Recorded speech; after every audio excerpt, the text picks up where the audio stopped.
Okay, so today I got Matt Horvat, my good friend. Matt, will you give us a little introduction about your background in lean and process improvement and how you eventually set up a Lean Portland group that I've talked a lot about? Yeah, you bet. You bet. 15, 20 years of history here in 2 minutes or less. Yeah. No, but really, I guess I started studying psychology in college and I got really interested in uh, human performance. I stumbled into industrial engineering and then really just gained a lot of love for like the business aspects of leadership and management systems. My classes were like performance measurement systems um, and management systems engineering, where we just like did silly little plots of like how often we raised our hand in class as a predictor of grade. And it really made sense to me, like that kind of basic approach at team building. So I landed a job in construction after college just because, you got to make money to live. And that eventually turned into a job working as a lead consultant in the construction industry.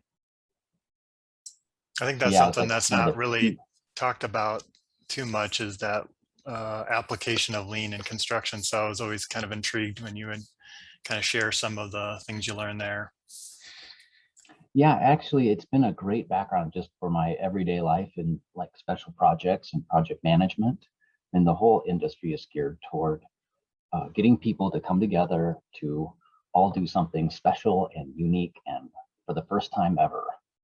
So you still have a lot of craftspeople that know their skills, but the leadership to pull a big team together. And I mean, like our smallest jobs were $30 million up to $500 million projects. So like big data centers where we had to get structure complete in 100 days. I mean, big projects with lots of resources. So we set up planning systems. It was basically one time for a big giant mapping session, and then we take that information into a Gantt chart and systematically take a look at it on a monthly, weekly, and daily basis. I can't tell you how many little smiley faces I stamped on weekly work plans for people who made their commitments. Nice. That was kind of the currency of projects to get stuff done, is everybody had to do their plan. So it was all about planning and conversations and making promises and people to people looking each other in the eye. It just made a lot of sense. Yeah. So cool. That was like 10 years until I got into healthcare. What drove you into healthcare? Well, mostly I just wanted to be local. I wanted a job where I didn't have to travel all over. I was working in the Southwest, so I saw a lot of projects in Texas and LA and the Bay Area. But I eventually I wanted a family and I wanted to be at home, so to speak. And so I grew up outside of Portland here in a small farming town. So I came back to Portland and just started applying for jobs, and the local medical group gave me a chance. So then I got kind of into. I mean, it was a lean job, but they just needed somebody to help them get stuff done. So I did a lot of just like special project management, and then eventually some training and some coaching as the organization grew and my job changed and they were acquired, changed again, and changed again, and changed again. But I mean, I've been able to stay at home every night now since I got into healthcare. Because you were doing consulting before that, right? Where it was a lot of travel.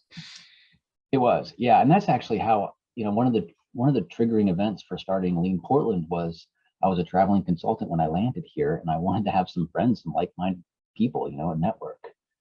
I'd been involved with a group out of Dallas, Texas, that was sponsored and organized by Mark Graven. So I kind of had his model, Lean DFW. You can Google that and kind of see that group. It was for his clients and his friends and his business partners in the area. They'd come to his house for like a wood-fired pizza party. The man really loves great outdoor cooking. So nice. We did a lot of soup nights here at my house, for the first couple years, and we eventually organized around some common themes that we all shared, which had a lot to do with just giving back to the community and helping kind of build up the skills of nonprofit leadership and all the principles of lean that we know and love around helping people who do the work really take charge of how the work's done and how their work area is organized and setting things up for success at the ground level. nonprofits is just a really ripe environment for that kind of, I mean, there's just such a huge need for it. Yeah. And just so many organizations. And I think, what year did you start with the healthcare? About what year did you start? Did you get a job in healthcare? Was it early 2011? 2011? Okay. So still Yeah. pretty early in terms of lean and healthcare. I mean, I would think it was like early to mid 2000s, maybe, when I felt like it was starting to take off. Yeah. So not unheard of in the Pacific Northwest market. Virginia Mason is a big leader in that space. Yep. And as well as, all the big players have been dipping their toe in it, even if it wasn't like an organized management system now. But I recall having tours with Seattle Children's and really being impressed with their work based off of a lot of large consultancies that are, supporting and have been around for 15, 20 years prior, just outside of the healthcare industry. So we had some good examples around here, some pretty good benchmarks to set a high bar. The amount of healthcare facilities in Portland was pretty surprising. I think I had seen something with where people are employed the most, and it was like the hospital systems were near the top there. So, and then you look at all the nonprofit, especially like in Portland, where everyone trying to, help out and fix some kind of social problem or issue. Yeah, I think both those industries are very ripe for opportunity still. And yeah, I think that's been really fun being part of that Lean Portland group to go out and work with nonprofits and teach them. And so far, I think it's been really well embraced. It's not easy by any means, but definitely they're open to getting some help. So I think that's been good. Makes it a lot easier instead of being pushed away. Yeah, I really got lucky that I stumbled into a friendship and relationship with a gentleman by the name of Richard Coley. He is a senior consultant and had been doing pro bono projects pretty regularly, like annually, as a way to give back to the community for a long time. So at that stage in my life, I wasn't really ready to show up to an organization and sell consulting services or even giving them away. I wasn't organized like that. And Rich was he'd been practiced and knew what to do.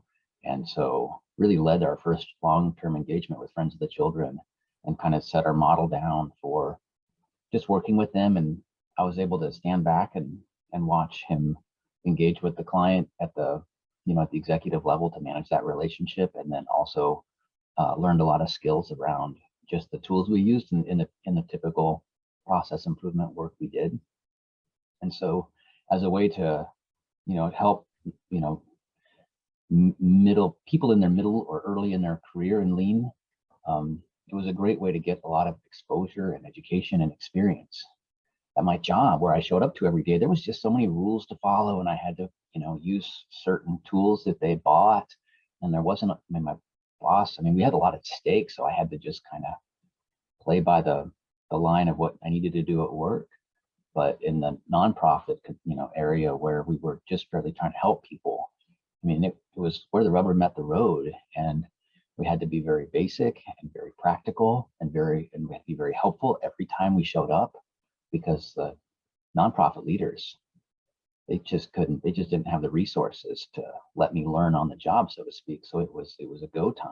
And so that really became, I felt like, a part of what Lean Portland was all about too. It was about giving back and doing these projects for nonprofits who otherwise didn't have some resources like ours available.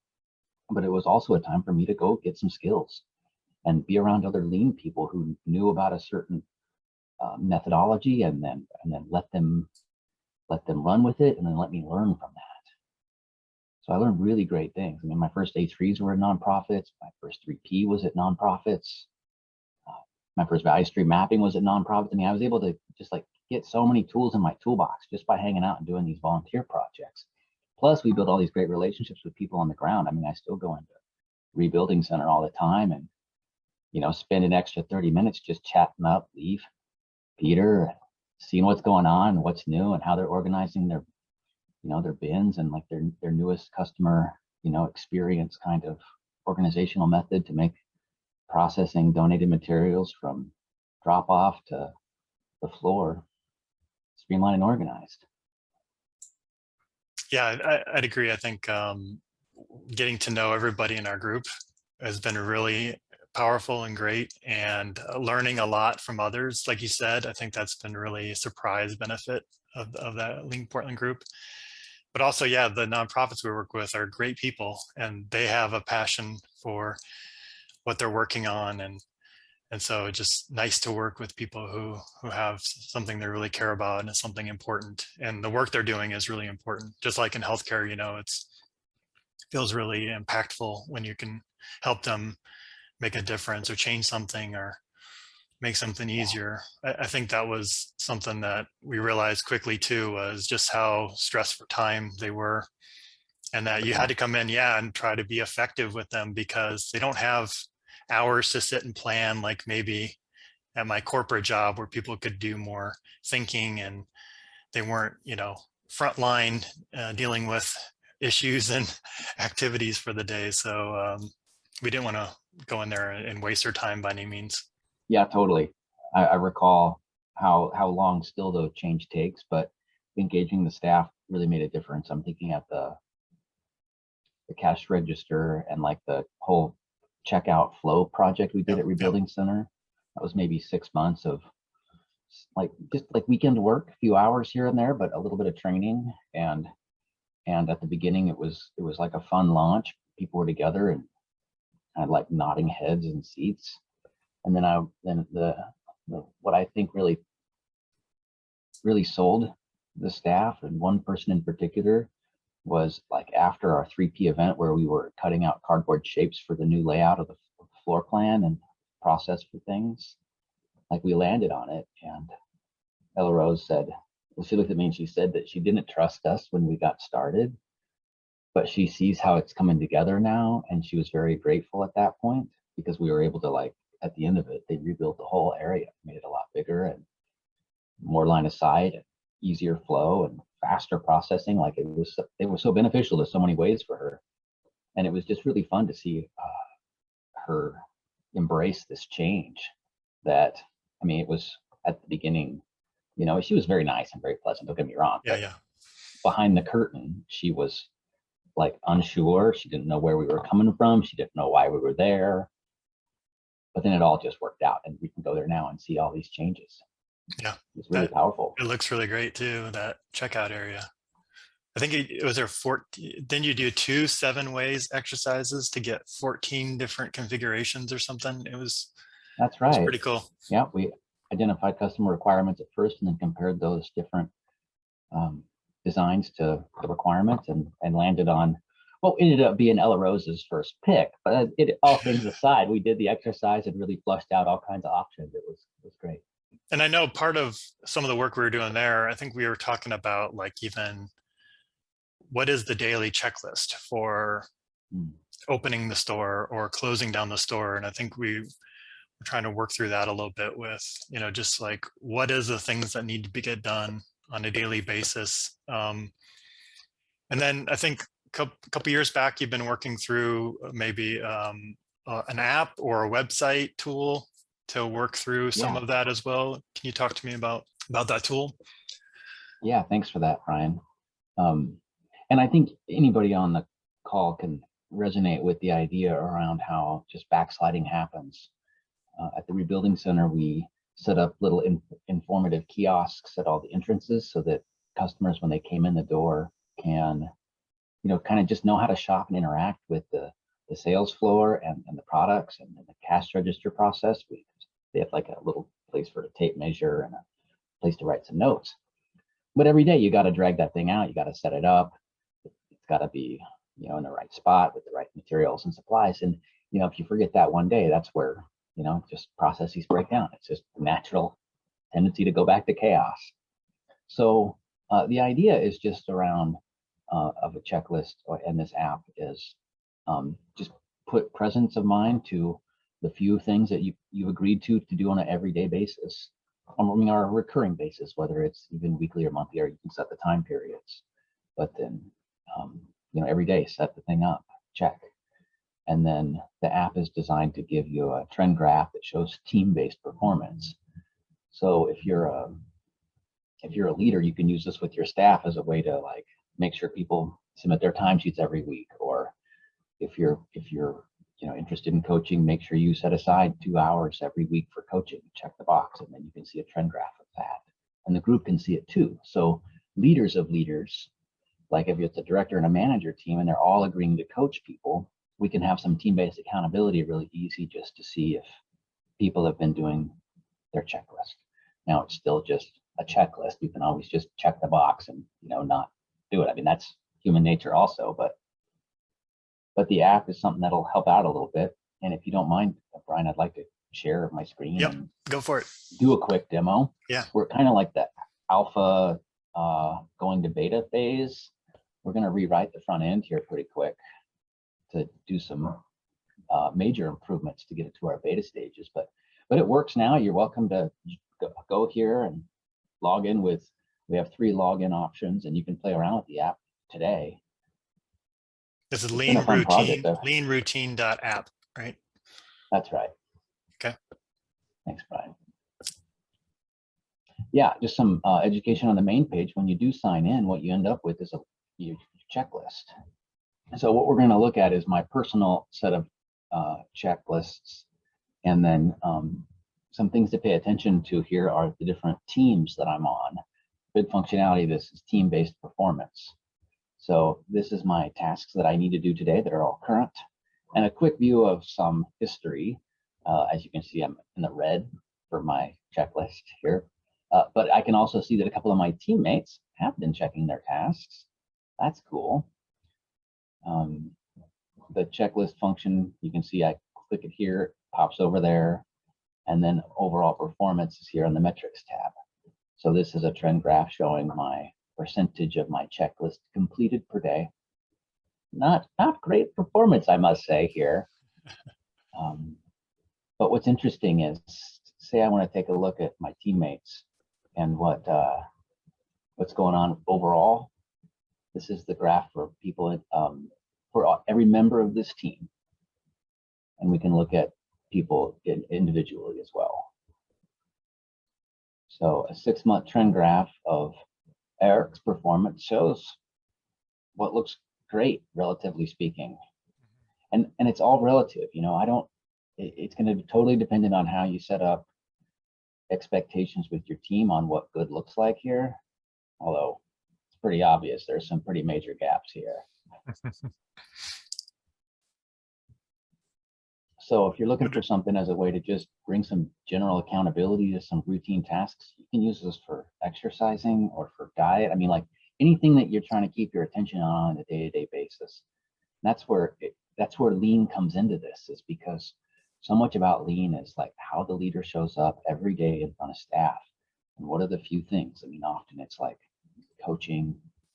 You might do like a process observation on different problems. You might do a problem solving session periodically, like once a week with your team. You might do a daily huddle.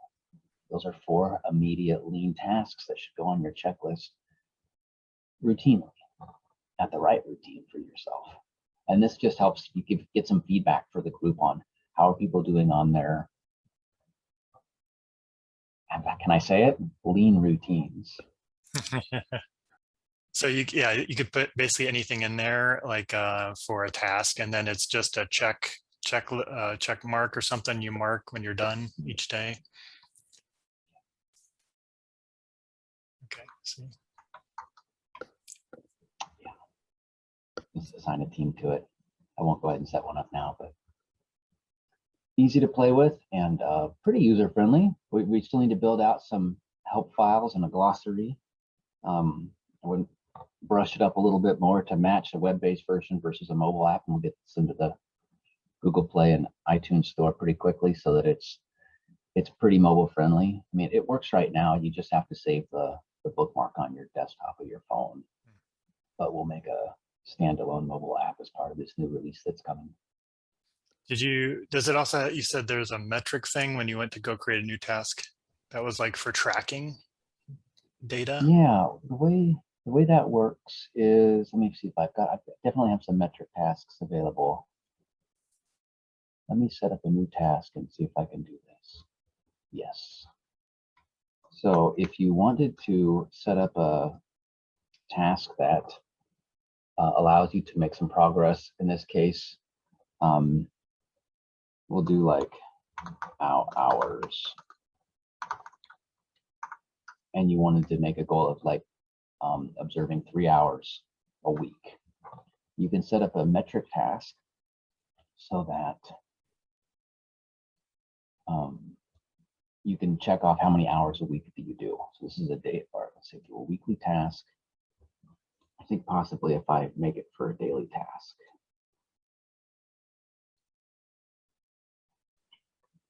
Metric name.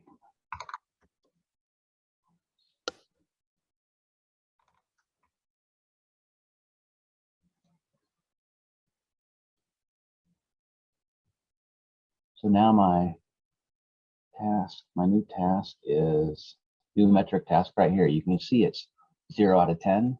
We can, so instead of checking, we can say we did 2 of those today. We did 10 of those or 4 of those now. And then once we get to all 10, it marks the task as complete. Okay. So it's a different approach at measuring something so that if you don't have to just, if you're doing something extremely recurring, you don't have to check so many times, you could just add up the number. And so it's meant to be a general application for performance measurement. We wanted to provide that capability. I don't have a real practical application for it in my personal checklist at this point, but I'd love to hear any feedback that somebody has about how they've used it and what's working for them. Like I say, we're really kind of in alpha development stages of this. Okay, so they can go in and get a free account and set it up and You bet. test it out. Okay. You bet. Yeah, Great. we are live on Amazon Web Servers at this moment. Okay. I will put a link in there and encourage people to go in there and check it out. Yeah, thanks a lot, Ryan. Anything you wanted to share maybe on the healthcare side? You know, it was, I guess you'd call it still like special projects. So there's just so many applications of using good scientific thinking around getting new stuff done. One of my more recent projects involved setting up a lung cancer screening program. So the problem wasn't like a gap closure problem in a sense of like, we've got a scorecard metric that's in the red, we need to solve for it. It was more like, if we set something up, a new program in the community, we can, help the community in a better way. But we were able to use an A3 framework for that and generated some, metrics to reflect around and use the framework of problem statement, current state, target state, root cause to help us get organized on the different, parts of the program that we needed to pay attention to, and use that overall framework as the theme in our weekly and bi-weekly check-ins with the director team and the medical director team. So, I mean, that's one recent example of using A3 thinking in healthcare for a special project. And it's just every direction the compass needle points is an opportunity for improvement in healthcare. So whether it was a problem around too much time waiting in line when you show up to get service, or it's our schedule's too packed and we've got to figure out a way to see more patients because we can't, our schedule's booked out for 6 or 8 or 10 weeks. And those are all problems that you can apply lean thinking to straight away. And so it was just rush into, as many projects as we could possibly manage and get organized around.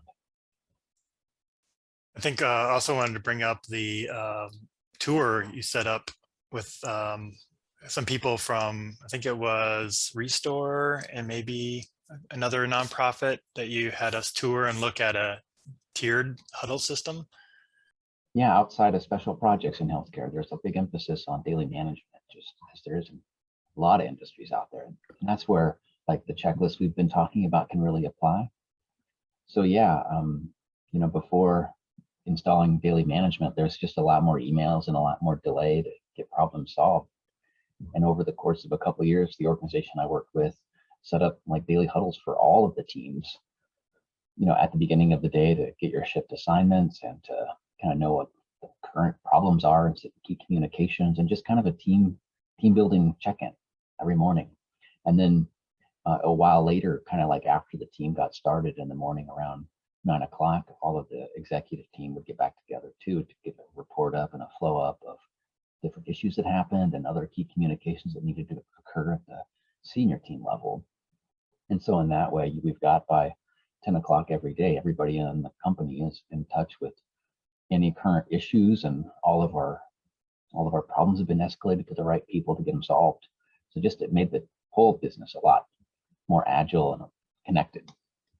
Yeah, I thought that was really cool, just to see that structure and how quickly things got escalated all the way to the top leadership in the organization. Mm. It just feels like that's like should be a best practice for any organization, regardless of the You bet. size, and so it was really cool to see that. And I think the nonprofit partners that we brought along on that tour really got a lot out of it too.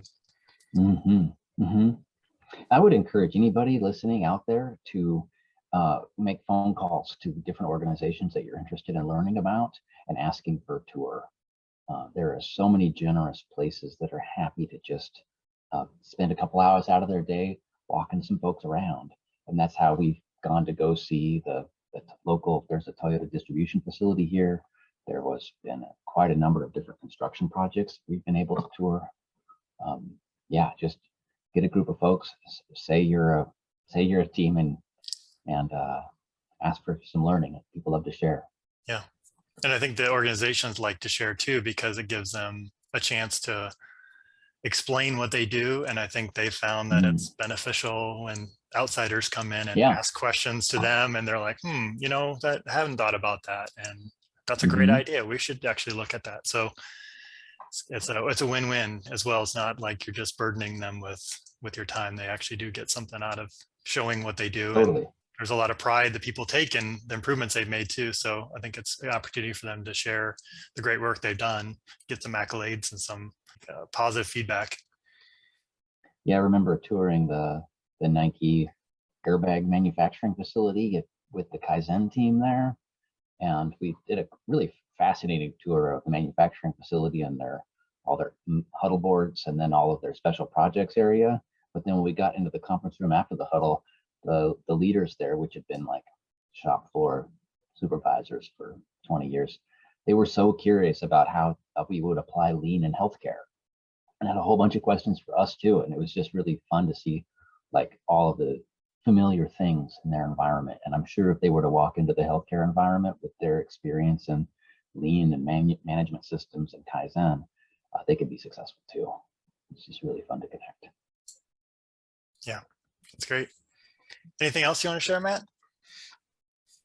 Thanks a lot, Brian, for taking the time out of your busy day to connect with me. And it's great to see you again. Yes, you too. Thanks for letting me share a little bit about the Lean Routine app. I'm looking for feedback and just trying to get the message out there. Hope it's helpful. Absolutely. I've tried it out a little bit. I need to get back in there and put in some new metrics. I've got some home maintenance and cleaning stuff I think I need to add in there. So give me an opportunity to go back in there and get it going again. Yeah, the discipline is the hard part. I hope it helps. Let me know. Yep. Okay, will do. Thank you so much for your time, Matt. And I'll put your contact info if someone wants to reach out and has questions for you and wants to connect. I'll put you LinkedIn. Is that the best way to reach you, or? Yeah, or my email address straight away. Email. Okay. I'll put both those on there. All right, cool. Well, thanks, Matt. Thanks for your time. Thanks, Brian. Okay.